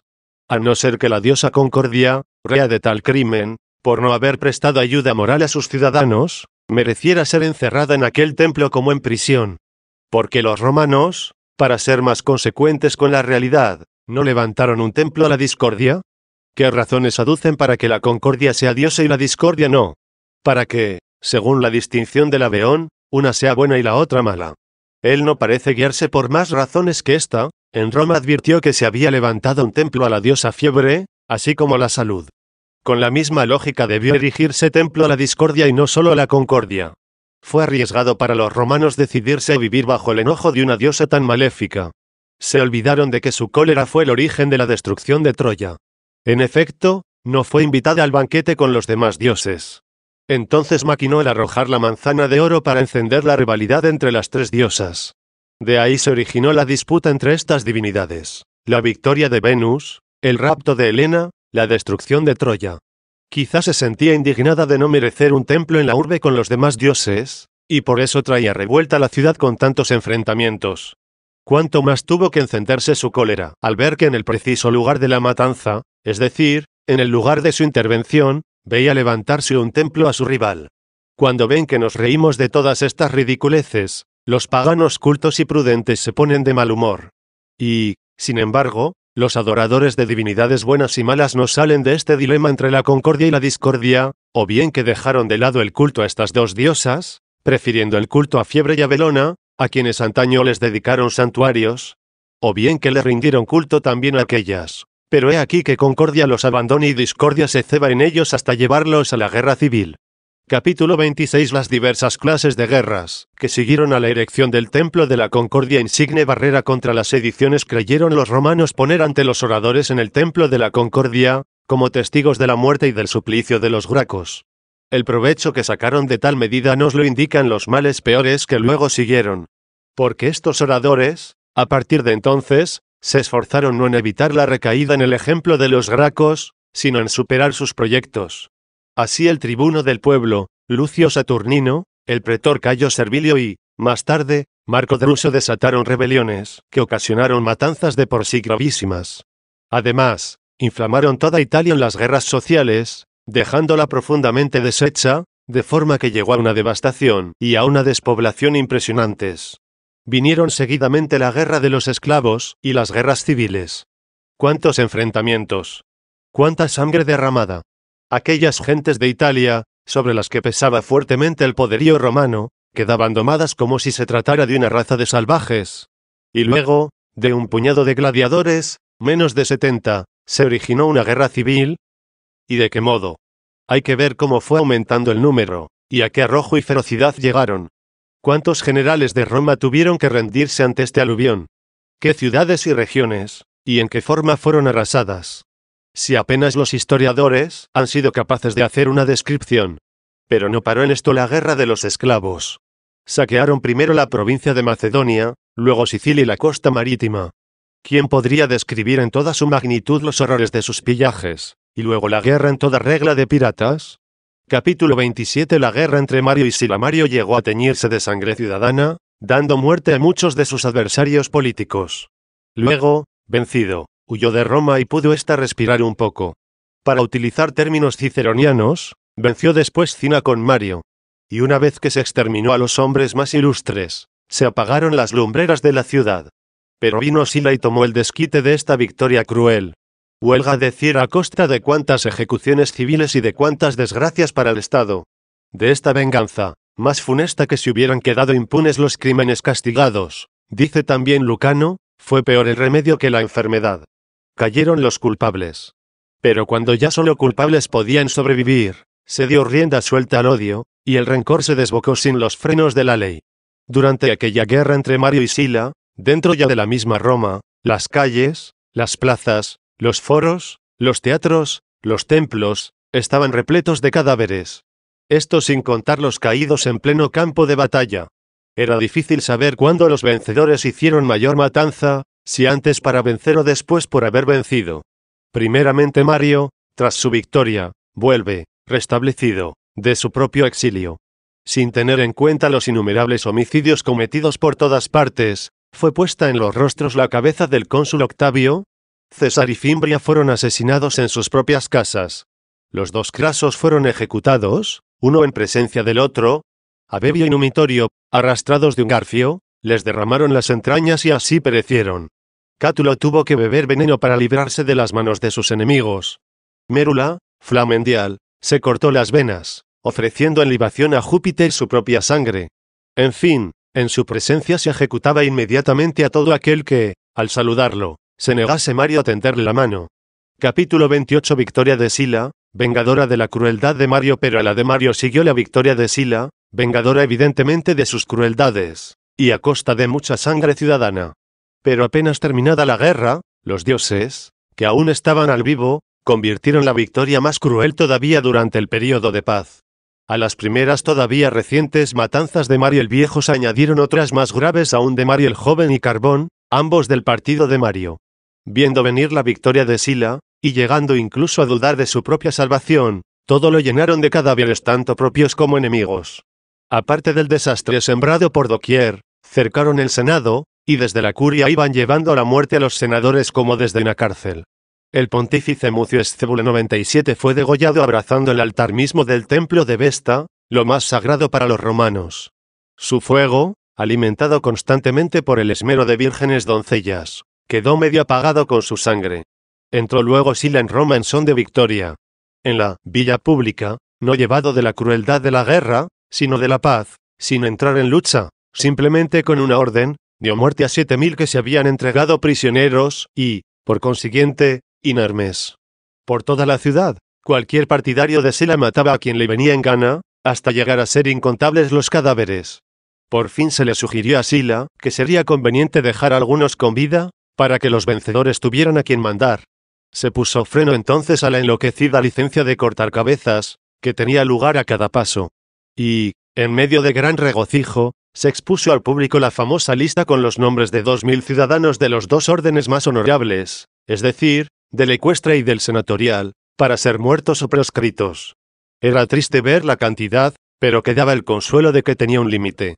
La amargura de tantos caídos era menor que la alegría de verse los demás libres del pánico.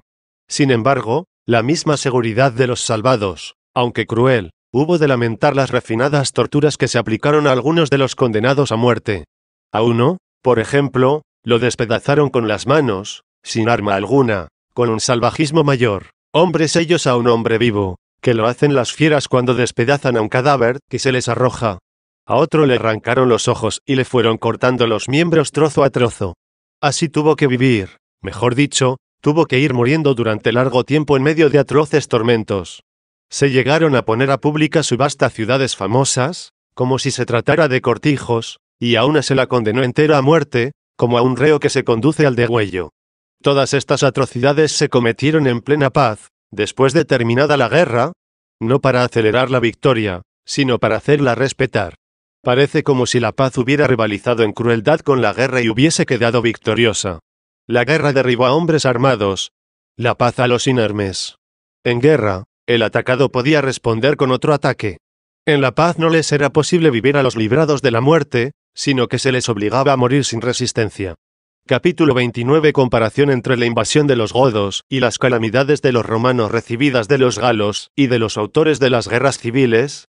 ¿Qué salvajismo de pueblos extranjeros o ferocidad de bárbaros podría ser comparada a esta victoria de unos ciudadanos sobre otros?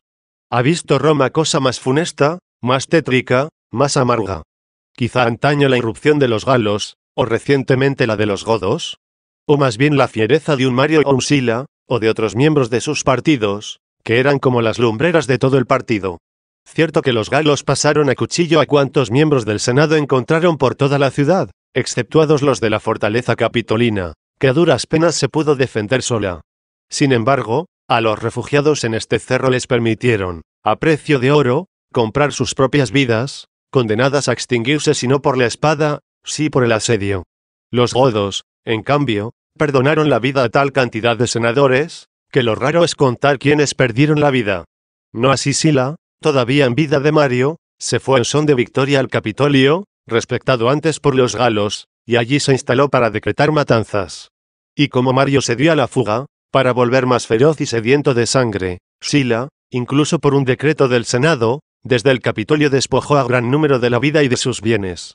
Y para los partidarios de Mario, cuando ya se había ido Sila, hubo algo sagrado que respetasen, cuando no respetaron ni a un ciudadano como Mudo, senador y pontífice, que rodeaba con desesperados abrazos el altar mismo donde estaban depositados, dicen ellos, los destinos de Roma. En fin, por no citar otras innumerables ejecuciones, aquella lista última de Sila hizo degollar a más senadores de los que ni siquiera expoliaron los godos. Capítulo 30. Las innumerables y graves guerras que se sucedieron en cadena antes de la venida de Cristo. ¿Cómo tienen los paganos el descaro, la osadía, la desvergüenza, la necedad, diré más, la locura de dejar a sus dioses inmunes de responsabilidad en todas estas desgracias, y luego imputar las presentes a nuestro Cristo? Según la confesión de sus propios historiadores, las guerras civiles, con su crueldad, han sido más amargas que todas las guerras contra enemigos extraños. En su estimación, la República no solo sufrió un azote, sino que quedó arruinada por completo. Y no olvidemos que estallaron mucho antes de la venida de Cristo. Luego, tras la guerra de Mario y Sila, una criminal concatenación de causas trajo la guerra de Sertorio y de Catilina, el uno proscrito de Sila y el otro su protegido. De aquí se originó la guerra de Lépido y de Cátulo, el uno ansioso de acabar con la actuación de Sila, y el otro de apoyarla. Todo ello desembocó en la guerra entre Pompeyo y César. El uno, partidario de Sila, le había igualado en poderío militar o incluso lo había superado. Pero César no soportaba este poderío de su rival, justamente porque él no lo tenía. Pero en cuanto lo venció y murió Pompeyo, lo sobrepasó. Por fin llegó otro César, llamado luego Augusto, bajo cuyo imperio nació Cristo. Porque también el mismo Augusto sostuvo guerras civiles contra muchos adversarios. En ellas murieron gran número de hombres ilustres. Entre ellos está Cicerón, ese elocuente artífice de la política de Roma. El vencedor de Pompeyo, Cayo César, se portó con clemencia en la victoria de la guerra civil, a sus adversarios les concedió la vida y el mantener su dignidad. Pero a una conjuración de algunos senadores de la nobleza, al apreciar en él una supuesta ambición de proclamarse rey, lo acuchilló en plena curia, so pretexto de defender la libertad de la República. Tras él apareció Antonio, de vida totalmente diferente, un hombre sucio y corrompido por todos los vicios, que daba la impresión de ambicionar su poder. Cicerón le hizo frente poderosamente, también en nombre de la pretendida libertad de la patria. Y fue en aquel momento cuando empezó a descollar el otro César, aquel joven de excelentes cualidades, hijo adoptivo del famoso Cayo César, y que luego, como ya he dicho, recibió el nombre de Augusto. Cicerón apoyaba a este joven César, para aumentar su potencia contra Antonio, con la esperanza de devolver la libertad a la República, una vez sofocada y desterrada su tiranía. Pero obraba con tanta ceguera y falta de previsión, que primeramente el mismo joven, cuya dignidad y poder él fomentaba, le dio permiso a Antonio para asesinar a Cicerón, como por una especie de pacto de mutua concordia, y luego se apoderó personalmente de la libertad de la República, por la que tantas veces había él pronunciado discursos. Capítulo XXX. Y desvergüenza de quienes imputan a Cristo los males presentes porque no se les permite dar culto a los dioses, siendo así que cuando se les permitía, ya existían muchas calamidades. Que acusen los paganos a sus dioses de tamaños males, ellos que muestran su ingratitud a nuestro Cristo por tantos bienes. Por supuesto que, cuando ocurrían todas aquellas desgracias, estaban ardiendo los altares de las divinidades con incienso de Saba, y exhalaban su perfume de guirnaldas frescas, y gozaban de gran prestigio los diversos sacerdocios, y resplandecían los santuarios, y en los templos se hacían sacrificios, y se organizaban juegos, y se llegaba al estado de delirio. Pero, mientras tanto, la sangre de los ciudadanos corría raudales acá y allá, no precisamente en los lugares profanos, sino entre los mismos altares de los dioses. No eligió Cicerón para refugiarse en un templo, ya lo había hecho en vano Mucio. Precisamente los que con más saña insultan al período de cristianismo se han refugiado en los lugares consagrados a Cristo, o los mismos bárbaros los han conducido allí para asegurarles la vida. Tengo este convencimiento, y quien esté libre de intereses y partidismos reconocerá sin dificultad conmigo lo que voy a decir, prescindo ahora de los demás acontecimientos que he mencionado y de otros innumerables que me hubiera parecido prolijo el mencionar, si la humanidad hubiese recibido la doctrina cristiana antes de las guerras púnicas, y hubiera tenido lugar un tal desastre como el que asoló a Europa y África por su causa, ni uno solo de quienes ahora nos están atacando dejaría de achacar a la religión cristiana todos esos males. Y mucho más intolerables serían sus ritos, me refiero a los romanos, si aquella invasión de los galos, o la devastación ocasionada por la inundación del Tíber y por los incendios, o, lo que excede a todas estas calamidades, las guerras civiles, hubiesen sobrevenido a continuación de la aceptación y la difusión de la religión cristiana. Y respecto a las restantes desgracias, que hasta ahora han tenido lugar con una hazaña tan increíble que llegaron a ser contadas entre los acontecimientos prodigiosos, si hubieran sucedido durante la época cristiana, ¿sobre quién harían recaer la responsabilidad, como si se tratara de delitos cometidos, más que sobre los cristianos? Prescindo ahora de aquellos acontecimientos que más bien fueron extraños que nocivos, bueyes que hablaron, criaturas que antes de nacer gritaron palabras desde el seno materno, serpientes que volaron, mujeres, hombres, gallinas, que cambiaron de sexo, y cosas por el estilo que nos han transmitido sus libros, no ya los de fábulas, sino los históricos, serán o no serán ciertos, y que no producen a los hombres perjuicio alguno, sino estupor. Ahora bien, si cayó una lluvia de tierra, o de greda, o de piedras, no la piedra de granizo, como a veces solemos decir, sino verdaderas piedras, esto, por supuesto, puede que haya causado daños, incluso graves. En sus obras leemos que la lava del Etna fue deslizándose desde la misma cima del monte hasta el litoral cercano, entrando el mar en una tal ebullición, que las rocas se calcinaron y se derritió la pez de las naves. Evidentemente esto ocasionó un daño y no leve, por más que se trate de un prodigio increíble. Las mismas fuentes escritas hablan de otra erupción incandescente de una magnitud tal que Sicilia se cubrió de cenizas, y quedaron las casas de Catania sepultadas y aplastadas bajo esta lluvia calcinada. Los romanos, conmovidos ante tal desgracia, eximieron a la ciudad ese año del tributo debido. Hablan también sus escritos de que en África, ya provincia romana, hubo una plaga de langostas realmente asombrosa. Era como una nube de incalculables proporciones, que dejó consumidos los frutos y las hojas de los árboles y se precipitó luego al mar. El mar devolvió a las playas los restos putrefactos, con lo que se originó una grave contaminación del ambiente, hasta el punto de que solo en el reinado de Masinisa murieron, se dice, 80.000 hombres, siendo de mayores proporciones la catástrofe en las regiones próximas a las costas. En Útica, por ejemplo, de 30.000 hombres que habían edad de servicio militar, se asegura que quedaron reducidos a 10.000. Una tal falta de sentido como la que estamos soportando, y que nos obliga a dar una respuesta. ¿Cómo no echaría la culpa a la religión cristiana de estas calamidades, si hubieran sucedido durante el período de cristianismo? Y a pesar de todo, no las quieren atribuir a sus dioses. Eso sí, buscan darles culto para evitar sufrir todos estos males u otros menores, siendo así que los han padecido mayores de parte de los mismos dioses a quienes desde antiguo vienen adorando.